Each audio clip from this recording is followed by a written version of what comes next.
नमस्कार, मैं हूं आपके साथ पवन नारा। क्या झारखंड में भी वही इतिहास दोहराया जाने वाला है जो करीब 27 साल पहले बिहार में हुआ था? झारखंड के सियासी गलियारों में इस वक्त बड़ी जोरदार चर्चा है कि मुख्यमंत्री हेमंत सोरेन को कल ईडी गिरफ्तार कर सकती है। इसे देखते हुए हेमंत सोरेन अपनी पत्नी कल्पना सोरेन को मुख्यमंत्री बनाने की तैयारी कर रहे हैं। थोड़ी देर बाद हेमंत सोरेन एक प्रेस कॉन्फ्रेंस करने वाले हैं।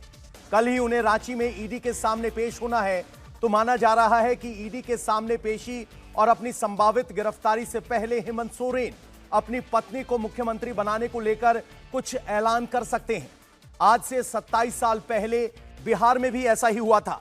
तब चारा घोटाले में लालू यादव अरेस्ट हुए थे और उन्होंने अपनी वाइफ राबड़ी देवी को चीफ मिनिस्टर बना दिया था।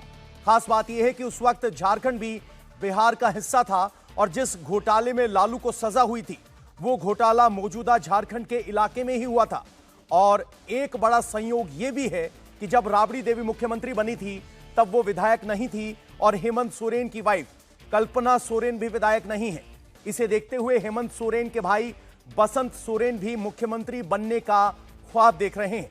सूत्रों के मुताबिक बसंत सोरेन का मानना है कि अगर घोटाले के मामले में गिरफ्तारी की वजह से हेमंत सोरेन इस्तीफा देते हैं तो सीएम पद के स्वाभाविक दावेदार वो हैं।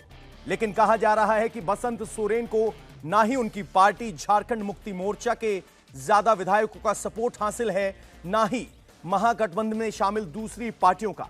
ऐसे में हेमंत सोरेन की गिरफ्तारी की सूरत में कल्पना सोरेन के मुख्यमंत्री बनने का चांस ज्यादा है। इस बीच आज एक बड़ी खबर रांची से आई। कुछ घंटे पहले जिन हेमंत सोरेन को लापता बताया जा रहा था वो अपने सहयोगी दलों के नेताओं और विधायकों के साथ मीटिंग करते दिखे। कल्पना सोरेन भी उस मीटिंग में मौजूद थी। यह तस्वीर उस मीटिंग की है।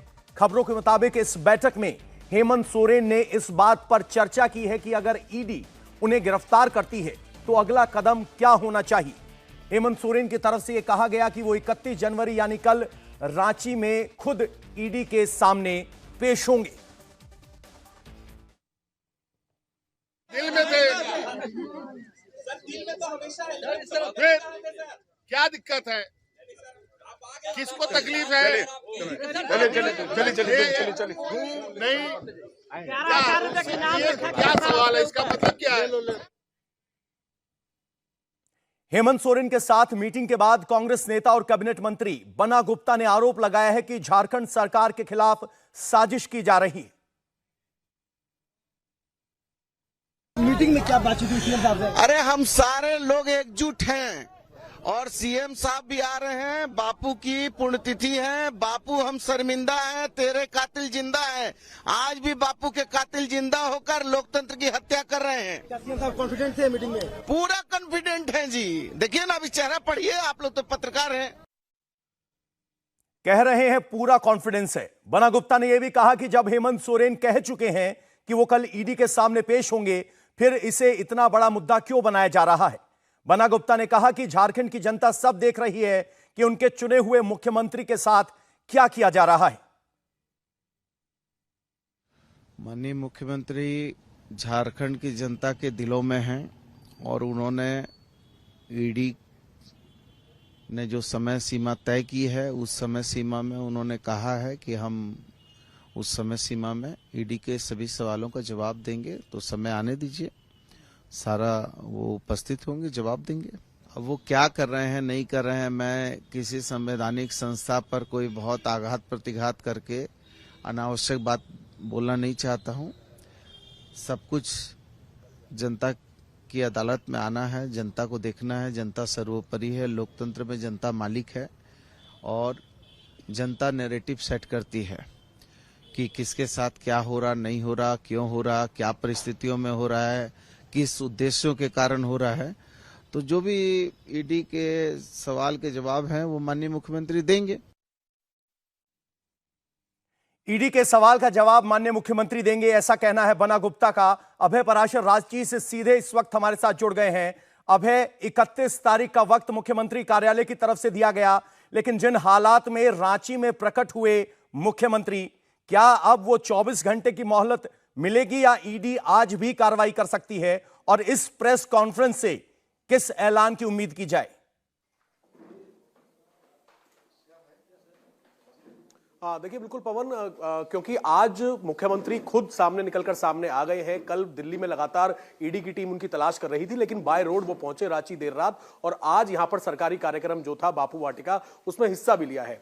हालांकि जो जानकारी दी गई ईडी के अधिकारियों को, बाकायदा जो एक मेल किया गया सीएम आवास की तरफ से कि 1 बजे वो 31 तारीख को ईडी की इन्वेस्टिगेशन ज्वाइन करेंगे और ईडी के अधिकारी उनके घर पर आकर, उनके आवास पर आकर पूछताछ कर सकते हैं। तो आज अब ये संभावना बिल्कुल नजर नहीं आ रही है यहां पर रांची में कि आज ईडी कोई कांटेक्ट करने की कोशिश करेगी, क्योंकि अब तक परेशानी ईडी के सामने ये आ रही थी कि जब खुद हेमंत सोरेन दिल्ली के अंदर मौजूद थे, ईडी को ये जानकारी मिल गई थी, तब ईडी उनसे पूछताछ करना चाहती थी कि अगर वो दिल्ली में है तो दिल्ली में ही वो पूछताछ कर लें, क्योंकि कई संबंध देने के बाद हेमंत सोरेन सामने नहीं आ रहे थे। लेकिन अब वो जो BMW गाड़ी मिली है, जो 36 लाख रुपए मिले हैं, और ये भी बताया जा रहा है क्योंकि जो ईडी के सोर्सेस हैं कि वो जो गाड़ी थी वो घोटालों के पैसों से खरीदी हुई है। हालांकि उसका इस्तेमाल हेमंत सोरेन करते थे, वो गाड़ी किसके नाम पर है, ये तमाम चीजें हैं। लेकिन अब क्योंकि सीएम आवास की तरफ से जानकारी ईडी को दे दी गई है कि 1 बजे 31 तारीख को इन्वेस्टिगेशन हेमंत सोरेन ज्वाइन करेंगे, तो अभी जानकारी यही है कि कल 1 बजे ईडी के अधिकारी रांची में सीएम आवास में पहुंचेंगे, जहां पर उनसे पूछताछ की जाएगी। 20 तारीख को करीब 7 घंटे 20 जनवरी को जो पूछताछ हुई है हेमंत सोरेन से, उस पूछताछ को वेरीफाई किया जाएगा। जितने बयान उनके लिए गए थे, उसके बाद इन्वेस्टिगेशन में जो कुछ चीजें आई, जो गाड़ी बरामद की गई है BMW, और अब तक वो क्यों छुप रहे थे, ये तमाम चीजें हैं जो देखने वाली बात है। लेकिन आज यहां पर एक बैठक हुई है, जेएमएम और कांग्रेस के विधायकों की बैठक हुई है, और बैठक में जिस तरीके से उनकी पत्नी बिल्कुल आगे की तरफ बैठी हुई थी, उससे कहीं ना कहीं यह भी नजर आता है पवन की सेकंड लाइन पर भी काम कर रहे हैं हेमंत सोरेन की। हेमंत सोरेन इस रणनीति पर काम कर रहे हैं कि अगर ईडी गिरफ्तार करती है तो उनका अगला कदम क्या हो। अबे आप हमारे साथ बने रहिए। रांची में सियासी एक्शन के बीच दिल्ली में ईडी को हेमंत सोरेन के घर से घोटालों के सबूत मिले हैं। ईडी को हेमंत सोरेन के दिल्ली वाले घर से लाखों रुपए कैश मिला है। ईडी ने सोरेन के घर से कुल 36 लाख रुपए कैश बरामद किया है। ये तस्वीरें जो आपके स्क्रीन पर हैं, ये सोरेन के घर से मिले उस कैश की हैं। हेमंत सोरेन के दिल्ली वाले घर से कैश तो मिला ही, एक BMW कार को भी जब्त किया गया है।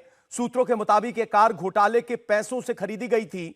दावा किया जा रहा है कि यह कार हेमंत सोरेन के करीबी के नाम पर है, लेकिन इसका इस्तेमाल खुद मुख्यमंत्री हेमंत सोरेन करते थे।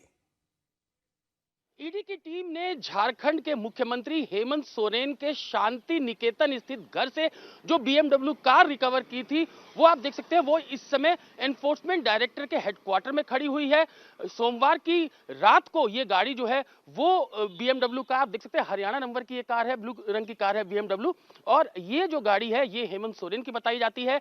ईडी का दावा है कि ये जो गाड़ी है ये मनी लॉन्ड्रिंग के पैसों से खरीदी गई, और इस गाड़ी को वहां से जो शांति निकेतन का जो घर था हेमंत सोरेन का, वहां से इसको बरामद किया गया था। बाकायदा इस गाड़ी को पहले जो ईडी की टीम है वो चेक करती है, और उसके बाद जो ईडी की टीम है वो इस गाड़ी को लेकर, BMW कार को लेकर ईडी हेडक्वार्टर में पहुंची थी। जो ईडी के सोर्सेज है उनका कहना है कि जो हेमंत सोरेन के ठिकानों पर रेड की गई, उसमें 36 लाख रुपया कैश जो है वो बरामद किया गया है। इसके अलावा ये BMW कार जो कि मनी लॉन्ड्रिंग के पैसों से खरीदी गई, जो कि ईडी दावा कर रही है, उस गाड़ी को लेकर यहां पर आया गया, और कई आपत्तिजनक दस्तावेज भी जो रेड्स ईडी ने कल की हैं उसमें रिकवर किया गया है। फिलहाल हेमंत सोरेन के बारे में बताया जा रहा है कि वो रांची पहुंच चुके हैं। 31 तारीख को 1 बजे उन्होंने ईडी को बुलाया है।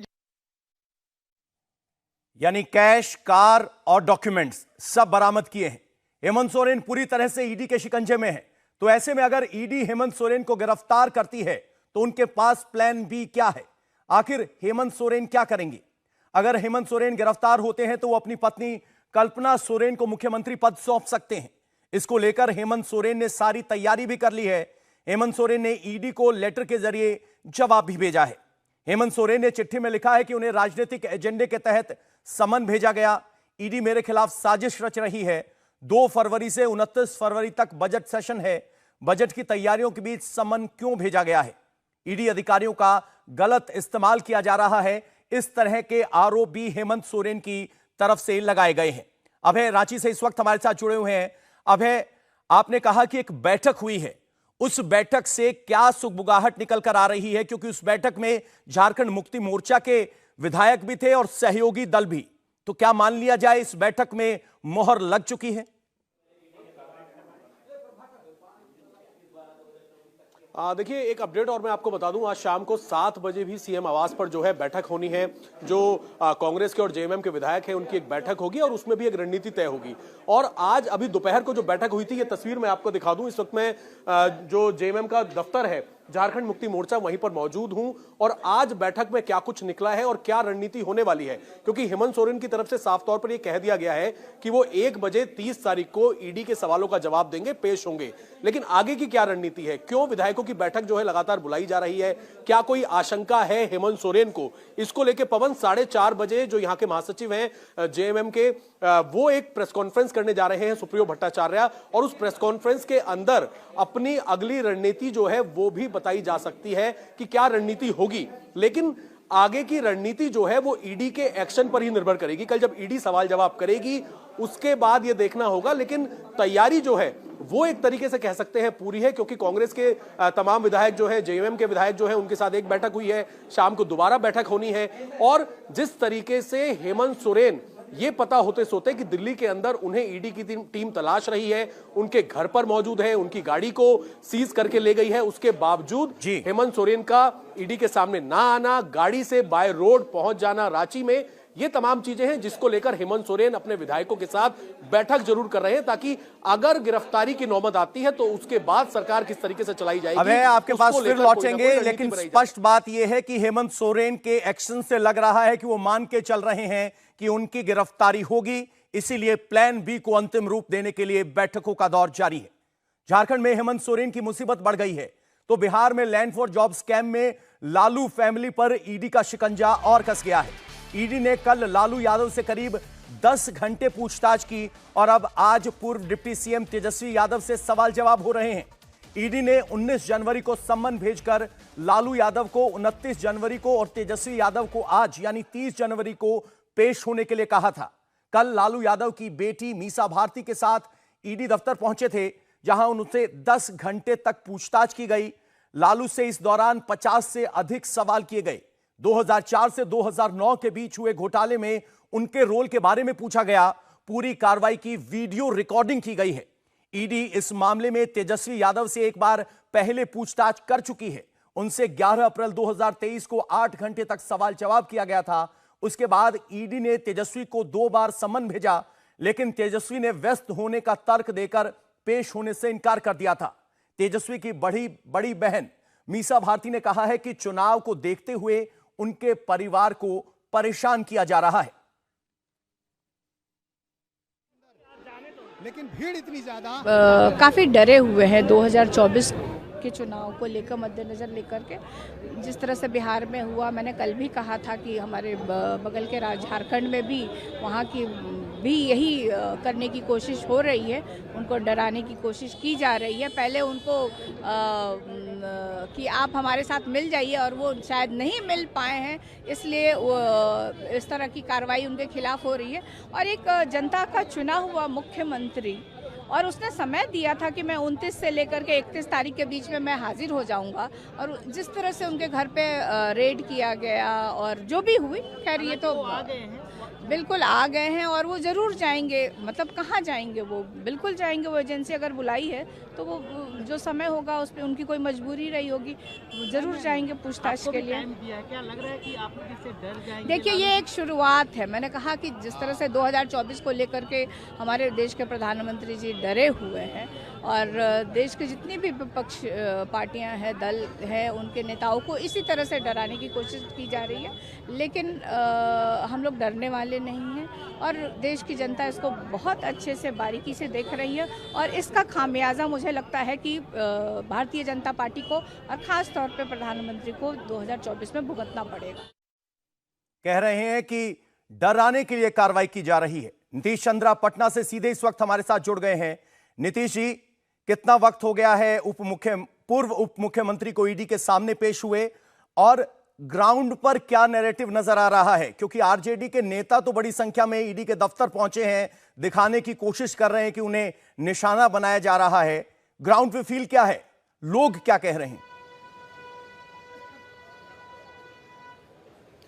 जी हाँ, देखिए 5 घंटे से करीब पूछताछ चल रही तेजस्वी यादव से, और इस दौरान लगातार आरजेडी के नेता कार्यकर्ता बने हुए हैं, पार्टी के सभी विधायक यहाँ पर मौजूद हैं, हर बड़ा चेहरा पार्टी का यहाँ मौजूद है।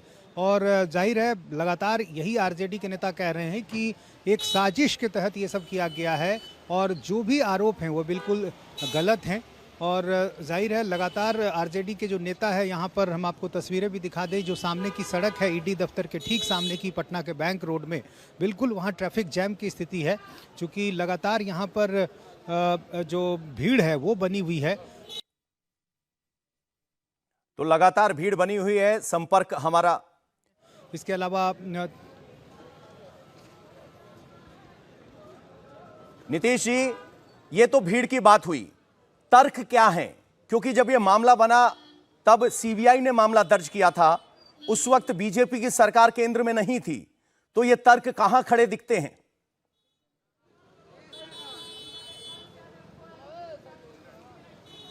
जी हाँ, लगातार तर्क यही दिया जा रहा है आरजेडी की तरफ से कि ये बदले की भावना से किया जा रहा है। आखिर दूसरे नेताओं पर भी कई आरोप हैं, उनके यहाँ ईडी क्यों नहीं जाती है? और कई ऐसे नेताओं के नाम लेकर लगातार आरजेडी के नेता कहते हैं। पूर्व शिक्षा मंत्री चंद्रशेखर से हमने बात की थी, या किसी भी नेता से भी, हर किसी के पास यही जवाब है कि दूसरे नेताओं के पास क्यों नहीं हो रहा। बीजेपी से जुड़े जो नेता पहले रहे हैं, दूसरे दलों में रहे, अब बीजेपी में आए, उनके पास छापेमारी क्यों नहीं हो रही है? तेजस्वी यादव का मामला तब का है जब वो नाबालिग थे। तो इस तरह के कई जो तर्क हैं वो दिए जाते हैं, लेकिन जाहिर है ईडी की तरफ से जो प्रक्रिया है पूछताछ की, या जो तथ्य मिले हैं जांच में, उसके आधार पर पूछताछ की जा रही है। सीबीआई ने एफआईआर दर्ज किया और उस एफआईआर के आधार पर फिर ईडी ने कार्रवाई शुरू की है। और ईडी ने पूछताछ में इस मामले से जुड़े जो कई कड़ियां थी, खासतौर से अमित कात्याल नाम का वो आदमी जिसके माध्यम से पैसे जा रहे थे, जिसने एक कंपनी बनाई थी, वो कंपनी जो है ज़मीन खरीदने का ही काम करने लगी, जबकि वो एक इन्फोटेक कंपनी थी, लेकिन ज़मीन खरीद का काम वो कंपनी कर रही थी। तो तमाम तथ्य ईडी की जांच में, पड़ताल में आए हैं और उन तथ्यों के आधार पर फिर आगे पूछताछ की जा रही है। यही कारण है कि अमित कात्याल के बारे में भी पूछा गया। लालू यादव से भी जो कल पूछताछ हुई है उसमें अमित कात्याल कड़ियां जोड़ी जा रही हैं कि किस तरीके से आईटी की कंपनी जमीन की खरीद फरोख्त में शामिल हो गई, और वो राहुल खुद आरजेडी के नेताओं के करीबी हैं। आरजेडी के प्रवक्ता शक्ति यादव ने कहा है कि तेजस्वी यादव पर वो आरोप लगाए गए हैं जो बनते ही नहीं। लालू प्रसाद जी से लंबी पूछताछ की गई, वही सवाल बार बार दोहराए जा रहे हैं। आदरणीय लालू प्रसाद जी को सलाह दिया था चिकित्सकों ने कि 1 घंटा से अधिक नहीं बैठना है, बावजूद भी लंबी पूछताछ करके लेट नाइट तक रोका गया। यह अमानवीय व्यवहार भी रहा। एक तरह से किसी के स्वास्थ्य से खिलवाड़ नहीं की जानी चाहिए। आदरणीय तेजस्वी यादव जी पर जो आरोप लगाए जा रहे हैं वो आरोप बनता ही नहीं है। वो रेल मंत्री थे भी नहीं। That time Tejashwi Yadav ji minor, under as, मूछ भी नहीं, दाढ़ी भी नहीं, एक पिता का पुत्र हैं।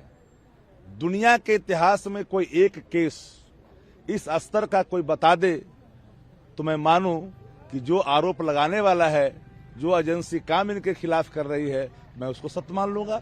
एक उदाहरण इस दुनिया के अंदर में जिस तरह के केस को बनाने की कोशिश की गई है, ये पूरी तौर पर भाजपा का डर है राजद से। देश में कई पार्टियां हैं, राष्ट्रीय जनता दल मजबूती के साथ भाजपा के खिलाफ लड़ रही है। हमारी विचारधारा भाजपा की विचारधारा से मेल नहीं खाती है। हमने घुटना नहीं टेका सांप्रदायिक शक्तियों के आगे। कह रहे आरोप नहीं बनते, मामला नहीं बनता, फिर भी मामला दर्ज किया गया। आरजेडी नेता बीजेपी पर अटैक कर रहे हैं तो बिहार के डिप्टी सीएम सम्राट चौधरी ने आरजेडी पर पलटवार किया है। सम्राट चौधरी ने कहा कि जब लालू यादव ने घोटाला किया तो सवाल भी होगा। उन्होंने कहा कि लालू जब सीएम थे तो चारा खा गए और जब रेल मंत्री थे तो बच्चों की नौकरी खा गए। ईडी इसी के सवाल पूछ रही।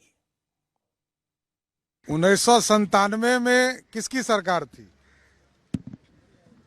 और लालू प्रसाद जी जब मुख्यमंत्री रहे तो चारा खा गए, और जब रेल मंत्री हुए तो बच्चों की नौकरी खा गए। तो इसका जांच तो होगा ना। जांच यदि जमीन किसी का लिखवाया, आप लोग मीडिया के साथी हैं, महुआ बाग चले जाइए, आपको जमीन भी दिखाई दे देगा। पटना में ऐसे और पूरे बिहार में हजारों बच्चे हैं जिनका लालू प्रसाद जी के परिवार के लोगों ने जमीन लिखवाने का काम किया। इसलिए जो जमीन लिखवाएगा उसको ईडी तो पूछेगा ही। तो कह रहे हैं जो जमीन लिखवाएगा उससे ईडी तो पूछताछ करेगी ही। इंडिया में सहयोगी हैं कांग्रेस के नेता उम्मीद के मुताबिक लागू के बचाव में आ गए हैं। जयराम रमेश ने कहा कि बीजेपी सरकार बौखलाई हुई है, इसलिए लालू यादव के परिवार को परेशान कर रही है। मोदी सरकार की ये नीति है। मोदी सरकार के दो भाई हैं, ईडी और सीबीआई। तो 14 तारीख से प्रयास किया गया है। 14 तारीख को मिलिंद देवरा को कांग्रेस से भगवाया गया। तब बाद में नीतीश कुमार जी की पलटी हुई जब हम बिहार के अंदर आए। अभी हम झारखंड में आ रहे हैं तो हेमंत सोरेन के खिलाफ ईडी छोड़ी गई है। तो ये सब बीजेपी सरकार भोखलाई हुई है, प्रधानमंत्री भोखलाए हुए हैं, बीजेपी परेशान है।